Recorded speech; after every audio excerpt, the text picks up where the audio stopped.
Et vous venez d'écouter un petit bijou de nos amis de Dream Theater, de Châtelet Forteresse, enchaînement sans aucune transition avec notre chroniqueur S-Mouvement Associatif, en l'occurrence le légendaire, l'extraordinaire, le transcendantal, la Minzlag que le monde nous envie. Bonsoir. Bonsoir, Reda. Tout l'honneur est pour moi de passer avec toi, le grand, le mystérieux, le mystérieux. Tous les noms possibles et imaginables qui sont bons, bien sûr, sur Reda Menazel. Alors, je rappelle que Lamine, tu viens ici chaque mois en moyenne pour nous présenter le mouvement associatif. Tout à fait. Et là, tu as fait très fort parce que tu as réussi à nous ramener deux associations, l'une de Béjaïa, l'autre de Sétif Lamine. Tout à fait. Donc aujourd'hui, nous allons aborder le sujet de l'accessibilité aux personnes à mobilité réduite, donc qui est malheureusement un grand problème en Algérie et qui n'a pas été résolu, alors que cette question devrait être réglée et garantie depuis si longtemps. Vu les fortes demandes et appels de ces associations.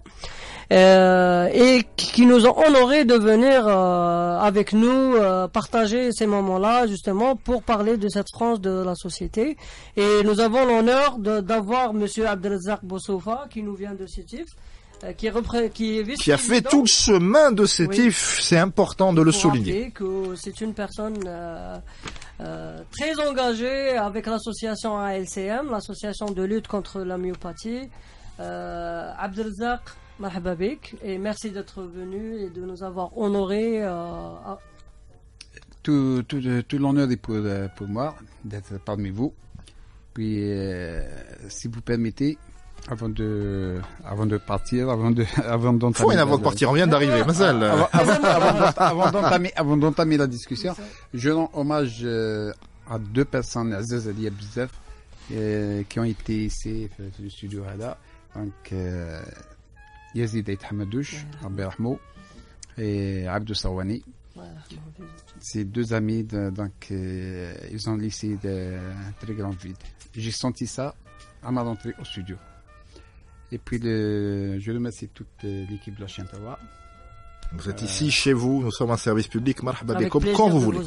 Donc, c'est une occasion de présenter notre association. Puis de provoquer en moi avec le public les difficultés que vivent les personnes en situation de handicap. On va en parler durant l'heure d'émission qui nous est allouée. Alors, de Sétif on va à Béjaïa Lamine. Juste à côté. Juste à côté, non, mais... حسب سركالة ça fait beaucoup. Monsieur Boukawi Riyad qui va nous parler de l'association des parents des malades de spina bifida. Bienvenue Riyad. Voilà, bonsoir, salam alaikum. Merci Lamine pour l'invitation et Reda aussi et l'équipe La Chaîne 3. C'est un honneur d'être parmi vous ce soir et pour vous parler sur notre association qui est une association des malades. L'association des parents malades spina bifida du Béjaïa. Voilà, pour au moins parler sur la maladie, sensibiliser des gens aussi pour connaître mieux sur la maladie. Et aussi l'association, on travaille actuellement sur deux projets actuellement. Ça fait maintenant 3 ans qu'on travaille sur l'accessibilité et aussi l'enseignement inclusif. On a basé vraiment sur des enfants en situation de handicap. C'est des enfants en situation de handicap parce qu'il y a des associations, il y a d'autres ONG qui travaillent sur l'adulte, mais nous on travaille sur le droit d'enfants en situation de handicap parce que sont vraiment marginalisés. Il y a des lois actuellement, mais les lois ne sont pas appliquées sur le terrain. J'espère que le message sera transmis pour... On l'espère, en tout cas on est là pour ça. Lamine, avant de commencer évidemment le débat, il est important de coller à l'actualité puisque la fameuse pension de 4000 dinars a été plus ou moins revalorisée, mais avec des conditions draconiennes. Oui. Et voilà, ça serait bien d'avoir l'avis de nos deux intervenants par rapport à cette initiative. Est-ce que c'est bien, est-ce que c'est pas bien, peut mieux faire, est-ce que c'est toujours ça de prix? Justement. Abdelazak. Concernant L'augmentation de la parce qu'aujourd'hui, ouais. ça vient c'est vraiment, excusez-moi pour le terme, mais c'est malheureux qu'une personne vive en 2019 avec 4000 dinars le mois. Alors ça a été un peu augmenté encore une fois, hein, mais vraiment ça doit être aussi... Voilà, 10 000 dinars. Maintenant, il parle de 10 000 dinars, etc. Mais vraiment, c'est quoi 10 000 dinars pour un handicap? 10 000 dinars pour un jeune étudiant, ça lui suffit pas. C'est 5 paquets de couches, c'est mon unité de calcul. C'est 5 paquets de couches, c'est ça. C'est rien du tout. Donc c'est comme la mise en troisième, c'est quand Et encore, il faut avoir un niveau d'handicap, il faut que ça frôle les 100%, avec plusieurs contrôles. C'est vraiment draconien pour pouvoir bénéficier de cette pension. Exactement. C'est-à-dire, déjà, un cahier de charge, c'est ça, c'est comme un cahier de charge. Donc, vraiment, je vois pas comment cet handicap, et je dis bien l'handicap, moi je dis comme ça, handicap, parce qu'on est des handicapés, il n'y a pas de souci. Alors, parce que les gens... Je voulais pas le dire, mais non, tu es venu en chaise roulante. Les gens à l'EDA, et on te salue pour ça. À chaque fois, merci. À chaque fois, les personnes en situation de handicap, les ayants droit, etc. Non. On est handicapé, il n'y a pas de souci, handicapé physiquement. Mais c'est quoi 4 000 dinars et c'est quoi 10 000 dinars? C'est décevant, vraiment c'est décevant. Si c'est pour fermer les bouches de quelques-uns, nous, on n'est pas convaincus. Donc peut mieux faire encore une fois. Ouais. Même question, Riyad. Oui, on a discuté avec l'ami sur ça, sur 10 000 dinars, mais 10 000 dinars, c'est vraiment, je discute avec le président de l'association qui a une fille atteinte spina, ou Kemakal Khona, ça veut dire un cahier de charge parce qu'il y a des conditions, un enfant de situation de handicap qui touche 10 000 dinars, ça veut dire que c'est pas tout le monde des handicapés qui touche. Oui, tout à fait. 10 000 dinars, parce que si les parents travaillent, ils n'ont pas le droit de toucher 10 000 dinars. Ça veut dire c'est presque un système comparable à la bourse des étudiants. C'est presque c'est sur ça, parce que c'est difficile, parce qu'avoir un malade, c'est pas facile, un enfant en situation de handicap, c'est pas facile, plus la prise en charge aussi en Algérie, c'est pas une prise en charge pluridisciplinaire, côté sanitaire, tout à fait. IRM, scanner, ou surtout quand il y a un enfant malade ou il y a un problème de handicap d'un enfant ou d'un adulte, ça veut dire que le parcours est long. En plus, la situation économique, où il y a des parents, la plupart qu'on voit dans la société, c'est des parents diminués, vraiment un salaire n'est pas satisfait. Des fois, quand l'association, il y a des parents qui ont arrêté le travail, il y a un couple qui travaille, il y a un enfant malade, ça veut dire qu'il y a quelqu'un de parent qui va arrêter de travailler. C'est vrai qu'un aide malade ou un infirmier à domicile, c'est 2 000, 3 000 dinars minimum. Maximum. Ça, en plus, ici en Algérie, les couches sont pas remboursables. Tout à fait. Ça veut dire que ça, c'est un problème. Les couches, ils sont chers. Même enfant et adulte, hein. L'adulte, c'est délicat. En plus de 1000 dinars pour un paquet de couches de 6 ou 7. C'est bon, sans scratch. Donc, c'est pratiquement, ça a été introuvable pendant 6-7 mois avant qu'il y ait, Il y a un retour sur le marché parce que c'est d'importation, c'est à cause de ça. En plus, je sais pas, aujourd'hui, c'est créé l'article sur ça, mais c'est vraiment, j'arrive pas à trouver les mots pour exprimer. Alors, qu'est-ce qu'il faudrait faire, encore une fois, mais on va switcher sur un autre sujet dans quelques instants. Qu'est-ce qu'il faudrait faire pour faire comprendre, encore une fois, aux législateurs, aux ministres de la Solidarité, aux décideurs, qu'encore une fois, 10 000 dinars, ce n'est absolument pas suffisant. Moi, j'ajouterais un truc, c'est que tout à l'heure, on a parlé avec Abdelrazak, c'est que je connais des amis qui travaillent comme c'est des personnes à mobilité réduite qui travaillent comme des agents administratifs dans l'administration et qui touchent en pré-emploi 8 000 dinars. Maintenant, donc avec cette augmentation, la personne va démissionner et ne pas travailler. Donc on va le perdre autant que personne travaille. Parce qu'évidemment, c'est pas cumulable puisqu'il... D'accord. Donc il y a une contradiction entre les deux. On va perdre de la rentabilité plutôt. Voilà, tout à fait. Donc moi aussi je vais parler du pourcentage aussi de 1% ou 2% de personnes à mobilité réduite qui travaillent ou qui est dans l'obligation des chefs d'entreprise de les faire travailler.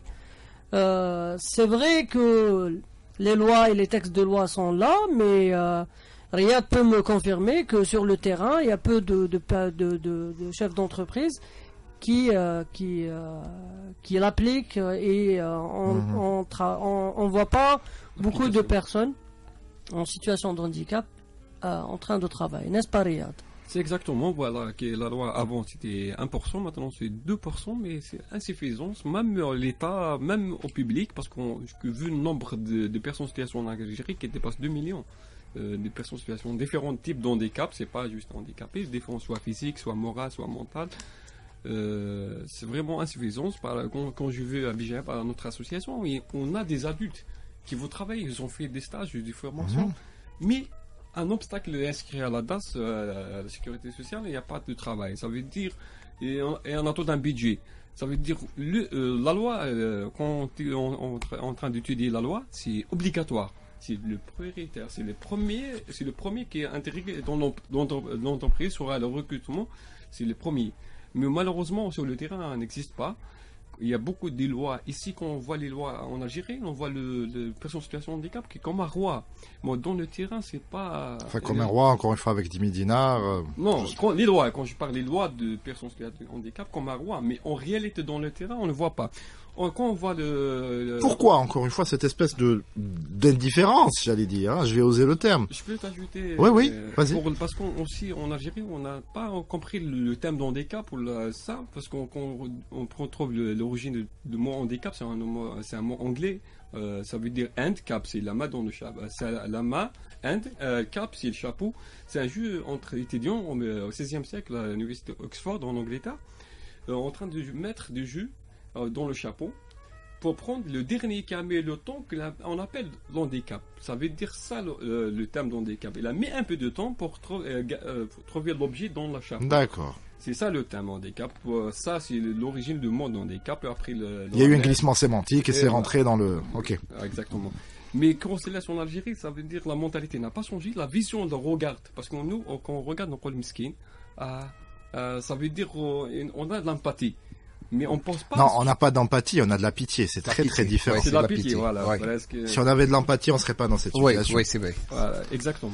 Mais quand on change le regard, on accepte parce qu'il est normal comme nous aussi. Hein. C'est un être humain, c'est un individu qui peut travailler mieux que nous aussi. Hein. Il y a on trouve des personnes en situation de handicap qui travaillent vraiment sur des génies. Par exemple, à Bijaïa, il y a des doctorants en droit. Oui. Ça veut dire qu'on donne la chance pour le handicap et donne le résultat sur le terrain. Ça veut dire que nous, on ne donne pas la chance. C'est un citoyen algérien, égal en droit et en devoir devant la loi, et qui a aussi droit à un traitement, j'allais dire, humain. Tout simplement. Nous sommes handicapés, quelque part. C'est pas handicapé physiquement, mais quelques personnes citoyens algériens. Tout le monde est handicapé. Il y a des choses qu'on peut pas faire. Abdelrazak, il a des exemples. Vous avez des projets qui a permis justement à ces personnes de s'imposer dans le monde du travail. Ouais. Au niveau d'ALCM notamment. Voilà. Donc, si vous permettez, pour enchaîner. Oui, bien sûr. Parce que vous avez parlé des lois. L'Algérie, on a toutes les batteries du monde de lois. Mais pour les appliquer, c'est le point d'interrogation. Comme tous les points d'interrogation qui existent en Algérie. L'Algérie, ça devient un mystère. Ça devient un mystère. Ah, ça peut devenir un point d'exclamation, Minek, hein, voilà. Donc, on a plein d'exemples d'handicap, des personnes en situation de handicap et qui sont des gênés. D'abord, commençons par là, à Chintala. Il y avait un certain Yazid Aït Hamadouche, vraiment avec toutes les capacités culturelles, tout ce qu'il a fait, c'est que les gens valides ne peuvent pas faire ce qu'il a fait Yazid. N'est-ce pas, Ida? Tout à fait. Oui. Donc, on augmente un petit peu. Bon, on peut regarder Steve Hawking, le plus grand physicien au monde. Il est handicapé.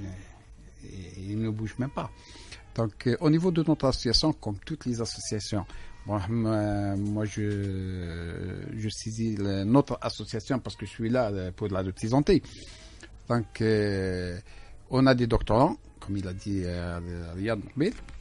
on a même monté, bon, parmi les œuvres qu'on a fait, on a même monté une pièce de théâtre, une troupe de théâtre et puis une chorale musicale avec des gens sur des chaises roulantes qui ont mis un spectacle extraordinaire que les gens applaudissaient vraiment.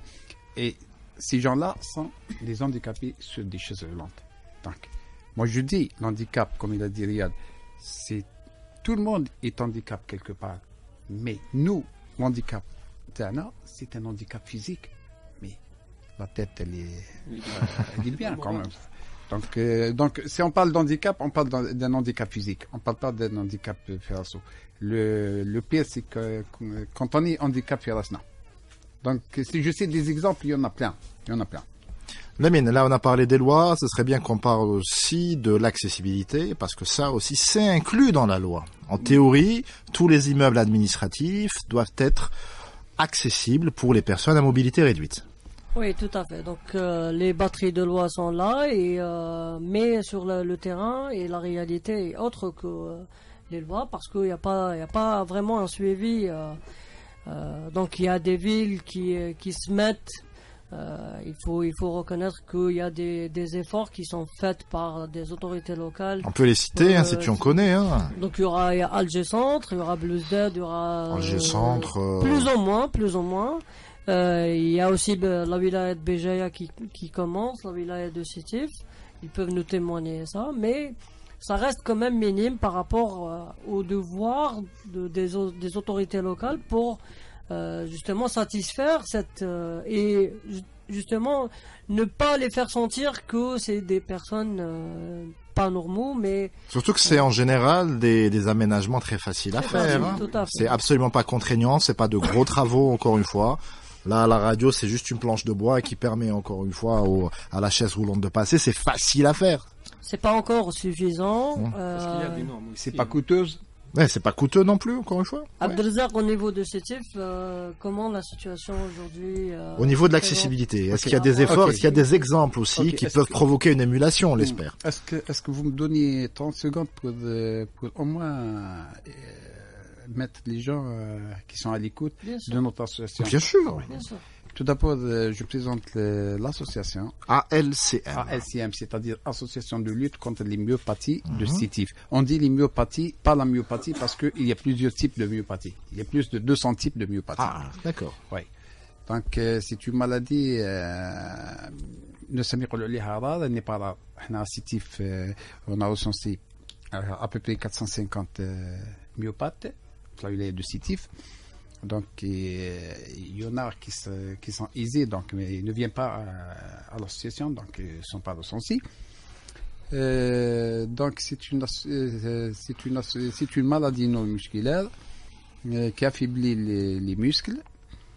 Bien sûr, elle est tuante dans des cas, c'est-à-dire quand le muscle du diaphragme ou le muscle du cœur s'affaiblit, donc c'est bon. بالعربية نقولها الضمور العضلي لأن العضلة تضمر تمشي وتنقص تضمر. Donc c'est ça notre association. Donc on travaille sur des aspects. On a l'aspect médical surtout, l'aspect médical, et puis il y a l'aspect social, et puis il y a l'aspect culturel.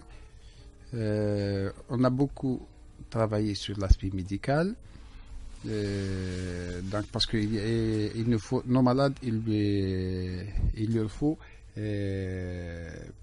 des commissions multidisciplinaires, c'est-à-dire quand on passe à la santé de nos malades, il faut qu'il y ait des groupes de médecins pour les traiter. D'accord. Pour le suivi évidemment. Ouais. Il y a le cœur, il y a le pneumo, il y a ça touche plusieurs spécialités. Ça touche plusieurs spécialités, donc ça c'est on a trop travaillé sur ça. Il y a l'aspect social, c'est-à-dire l'insertion sociale.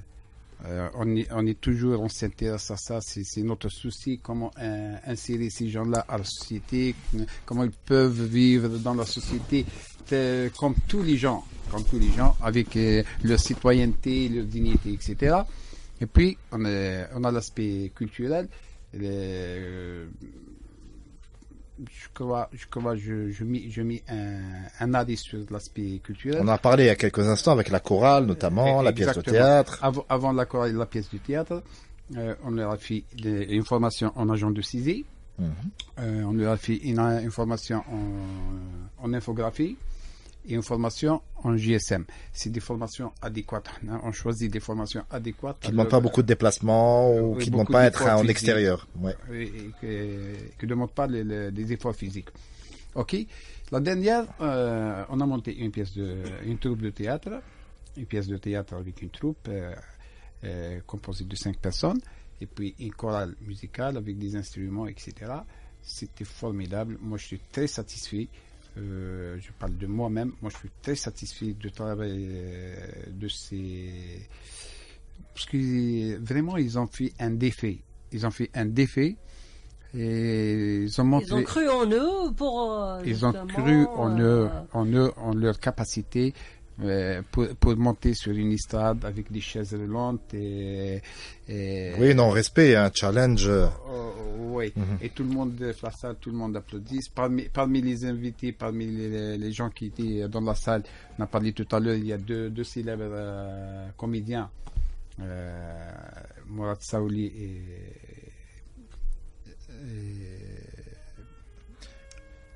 deux célèbres comédiens, voilà, qui se reconnaîtront. Et Kawan. D'accord. Monsieur Kawan. Ils applaudissaient vraiment. Donc, moi, je suis à l'aise quand je vois ça. Donc, on peut. Donc, we can. Bravo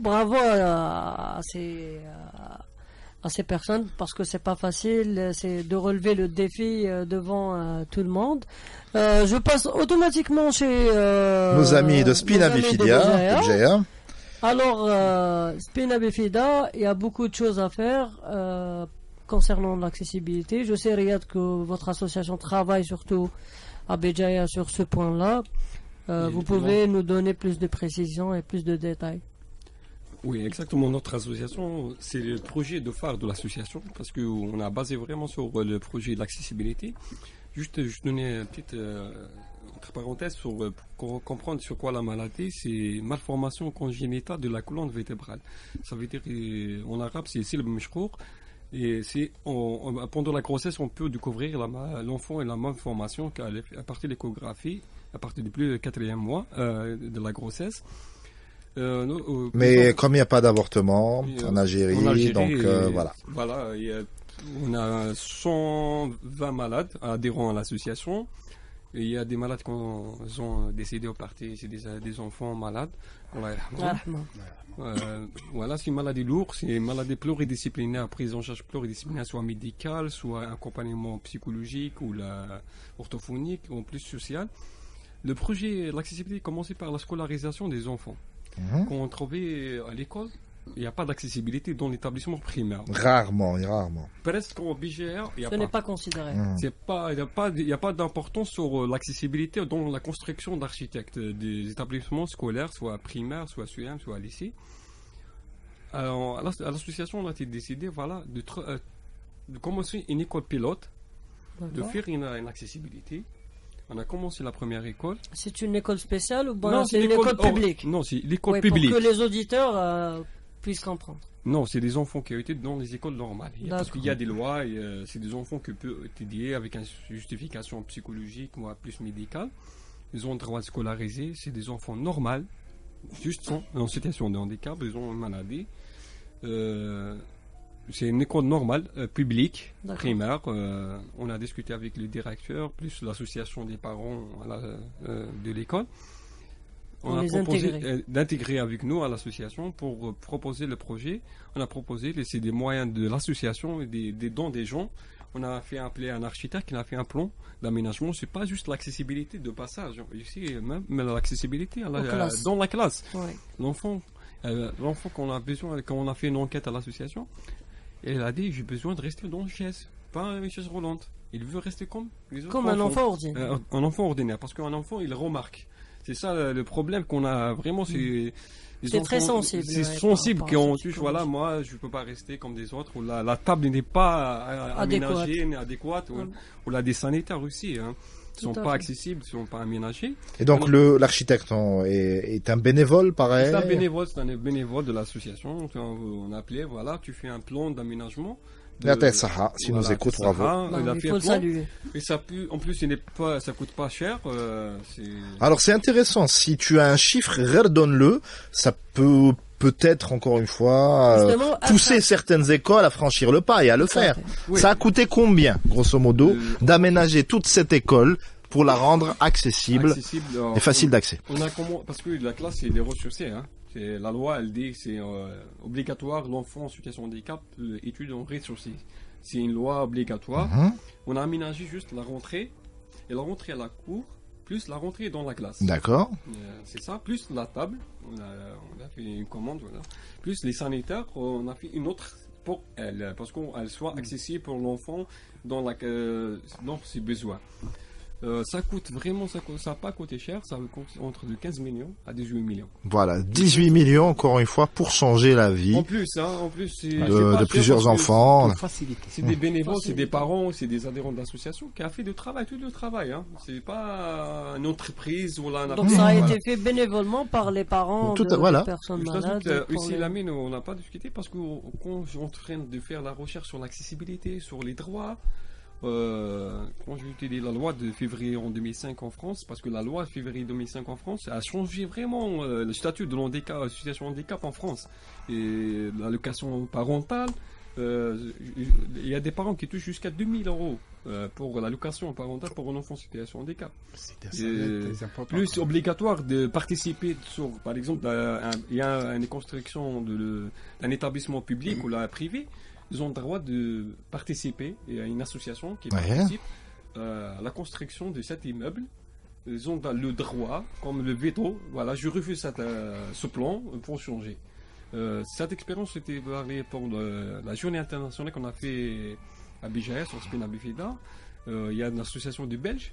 On a pris son expérience, ils ont de faire une commission sociale, commission qui l'association, un représentant de l'association peut participer dans la PC ou dans un projet sur la commune qui réside là. Et les APC jouent le jeu, les pouvoirs publics jouent le jeu en général quand vous leur portez vos... Malheureusement, pas vraiment. Certains qui m'accordent l'empathie, le manque d'empathie. Voilà. Le monde de- Non, moi je dis. Pardon. Oui, Abdelzak. Oui, Abdelzak. Il nous reste 10 minutes d'émission. Tfadal.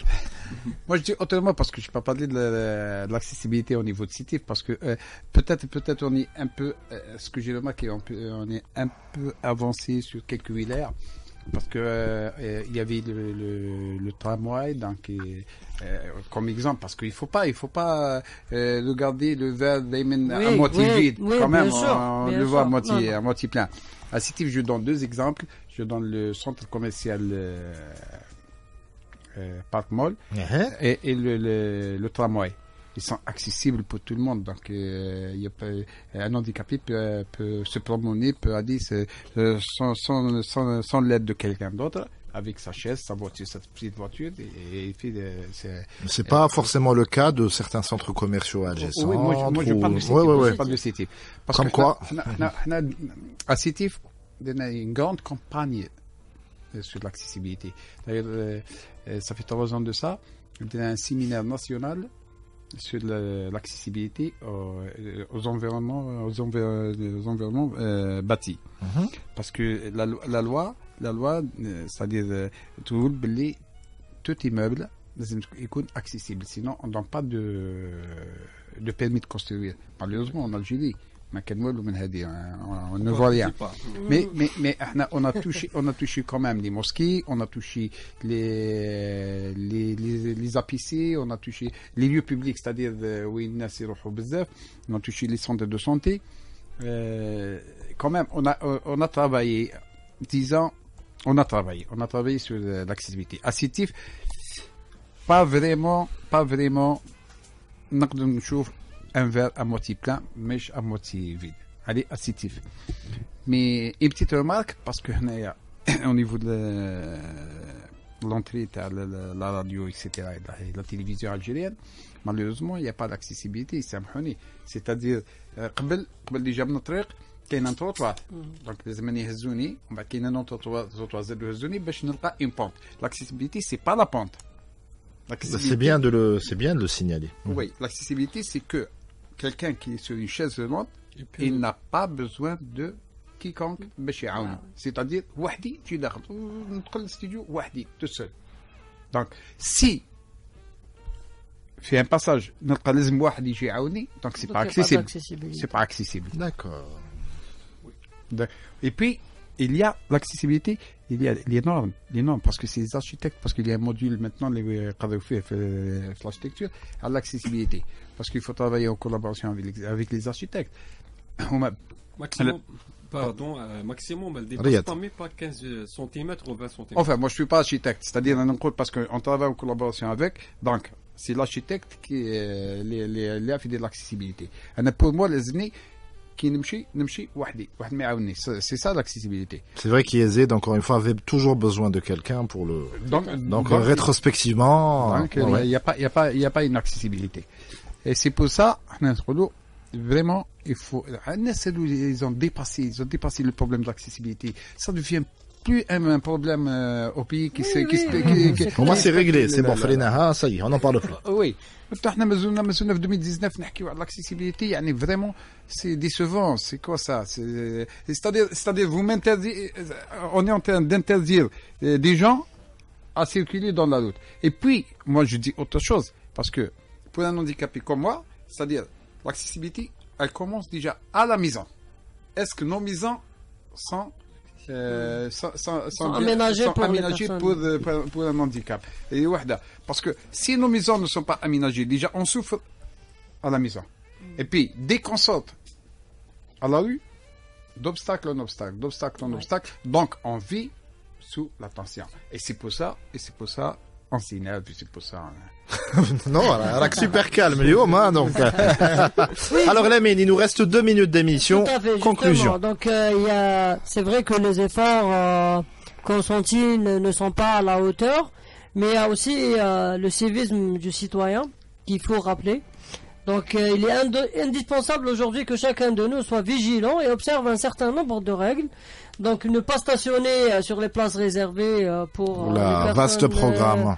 Oui. Donc, et ne pas obstruer les passages sur les trottoirs de la ville des personnes en situation de handicap, et surtout les insérer dans la vie quotidienne, hein, dans tous les programmes, que ça soit culturel, économique, politique, pour leur montrer que ils sont une partie prenante de cette société. Ça, c'est important que et les citoyens et les pouvoirs publics prennent conscience de ça, parce que je sais que seules les personnes en situation de handicap savent exactement leur douleur, d'où elles viennent. Donc je lance allez leur parler, ce sont des Algériens comme vous et moi, prenez un café avec eux. On n'est pas des locataires. Voilà, tout simplement. J'ai un appel aussi parce que j'ai vu que justement aux responsables de la SAFEX, justement, il y a des personnes qui voulaient aller au salon du livre et qui n'ont pas pu. Qui n'ont pas pu accéder. Ils ont eu donc ils ont envoyé leur mère ou leurs parents acheter des livres, alors que normalement ils pouvaient facilement. Donc un appel pour eux. Eh ben je transmettrai personnellement cet appel aux gens de la SAFEX sans aucun souci. On m'a justement dit, on m'a dit de lancer cet appel. À la fin, je remercie l'équipe de la chaîne 3 pour avoir permis à ces associations d'avoir la parole, et merci à eux pour leurs efforts. Dernier mot, je salue l'équipe nationale handisport à Dubaï qui sont champions du monde. Ouais. Donc tout le monde est fier d'eux. Pour tous les médaillés, vous êtes notre fierté. Merci beaucoup Lamine Abdelrazak Riyad, et n'oublie pas, toi qui m'écoutes et que je tutoie, si tu vagabondes sur les ondes, ramène du monde. Allez, un dernier mot, mais vraiment genre 20 secondes. تفضل Abdelrazak. ماذا بيا نطلب الشفاء للمرضى تاعنا. C'était important de le dire. À demain.